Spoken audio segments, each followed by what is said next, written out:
தமிழ் உறவுகளுக்கு வணக்கம். இது உங்கள் கலை மீடியா. நான் உங்கள் ரமேஷ். இன்னைக்கு என்ன விஷயத்தை பற்றி பேச போகிறோம் அப்படின்னா, ஒரு ஒரு அரசு இருக்குது அப்படின்னா, ஒரு அரசுக்கு கீழே பல்வேறு வகையான நிர்வாகம் இருக்கும். அந்த நிர்வாகத்தின் மூலம் தான் ஒரு அரசு வந்து செயல்பட முடியும். நிர்வாகம் சொல்கிறது வந்து பார்த்திங்கன்னா, ஒவ்வொரு துறை, இப்போ அதில் பார்த்திங்கன்னா உள்ளாட்சித்துறை, காவல்துறை, போக்குவரத்து துறை, பொதுப்பணித்துறை, இந்த மாதிரி பல்வேறு வகையான துறைகள் இருக்கும். அந்த துறைகள் மூலமாக தான் அதுக்குன்னு ஒரு அமைச்சர் இருப்பாங்க.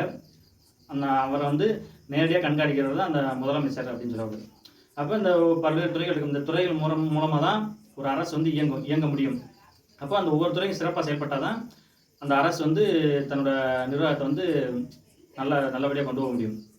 அப்படி தமிழ் தேசிய அரசியலில் வந்து நாம் தமிழர் கட்சி வந்து நாம் தமிழர் கட்சிக்கு கீழே வந்து அந்த அரசு வந்து அந்த ஒவ்வொரு துறையும் எப்படி இயங்கும் அப்படின்றத அந்த காணொலியில் இன்னைக்கு பார்க்க போகிறோம்.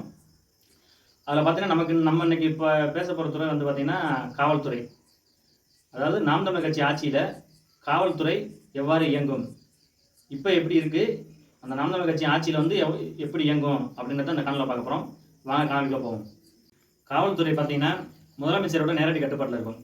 அவர் தான் அந்த இதை செயல்படுத்துறது, நடைமுறைப்படுத்துறது, அதுக்கு தேவையான அதிகாரம் நியமிக்கிறது எல்லாமே அவரோட கட்டுப்பாட்டில் தான் இருக்கும். காவல்துறை வந்து காவல்துறையோட பணி என்னன்னு பார்த்தீங்கன்னா சட்டம் ஒழுங்கு அண்ட் வந்து மக்களை வந்து பாதுகாக்கிறது. அதுதான் அதனோட முதன்மையான நோக்கம். அப்படி நாம் தமிழர் கட்சியில் வந்து அந்த காவல்துறை வந்து எப்படி செயல்படும், முதல் விஷயம் அவங்க சொல்கிறது பார்த்தீங்கன்னா அந்த காவல்துறையில் வந்து சீர்படுத்துறது.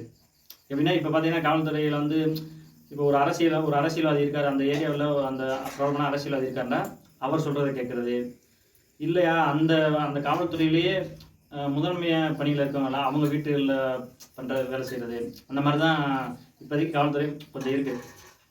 அப்போ அவங்க வந்து பண்ணுற முதல் விஷயம் பார்த்திங்கன்னா அந்த காவல்துறையில் அந்த சீர்கேடு தான். அப்போ அந்த மாதிரி இல்லாமல் முழுக்க அது மக்களுக்கு தேவையானதை மட்டும் செய்யும். அதுதான் முதல் சீர்திருத்தம் அப்படின்னு சொல்கிறாங்க.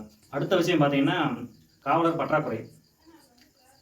இன்றைக்கி தேதி வரைக்கும் பார்த்திங்கன்னா தமிழ்நாட்டில் 831 பேருக்கு ஒரு காவலர் அந்த மாதிரி இருக்காங்க.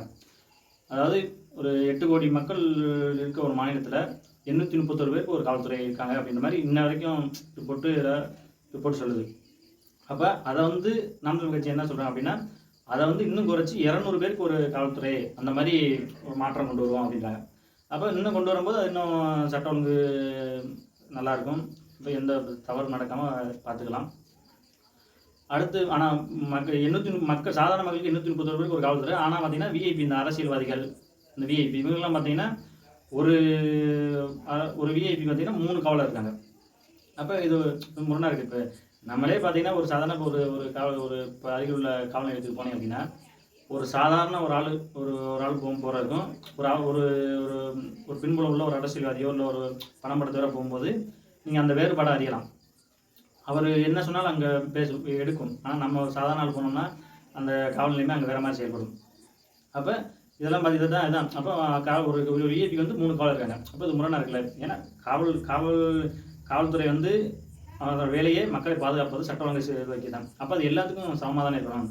அதுதான் நாம் தமிழர் சொல்லுது. அப்போ இந்த இது இல்லாமல் முழுக்க காவல் என்பது முழுக்க மக்களுக்கான சேவையாக இருக்கும் அப்படின்ட்டு சொல்கிறாங்க. அடுத்து பார்த்தீங்கன்னா அதிக பணிச்சுமை. இப்போ பார்த்தீங்கன்னா ஒரு காவலர் பணிக்கு வர்றாரு அப்படின்னா அவருக்குன்னு ஒரு சரியான நேரம் இருக்காது. இப்போ நீங்கள் ஒரு அரசாங்க வேலைக்கோ மற்ற வேலைக்கு போகிறீங்க அப்படின்னா காலையில் ஒரு 9 மணிக்கு போவீங்க, ஒரு 5 மணிக்கு முடிஞ்சிடும், அவங்கள்ட்ட வந்துகிட்டே இருப்பாங்க. ஆனால் அந்த காவல்துறையில் வந்து இப்போ இருக்கிற நிலைமை பார்த்தீங்கன்னா ஒரு சரியான வரையறையே இருக்காது.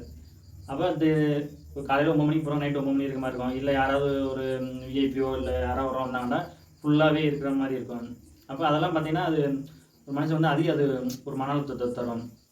அப்போ அதெல்லாம் அந்த அதிக பணிச்சுமை, நிறைய பார்த்திங்கன்னா வேலைகள். இப்போ ஒரு காவலர் இருக்காருன்னா அவருக்கே பார்த்திங்கன்னா சட்ட ஒழுங்கையும் பார்க்குற மாதிரி இருக்கும்.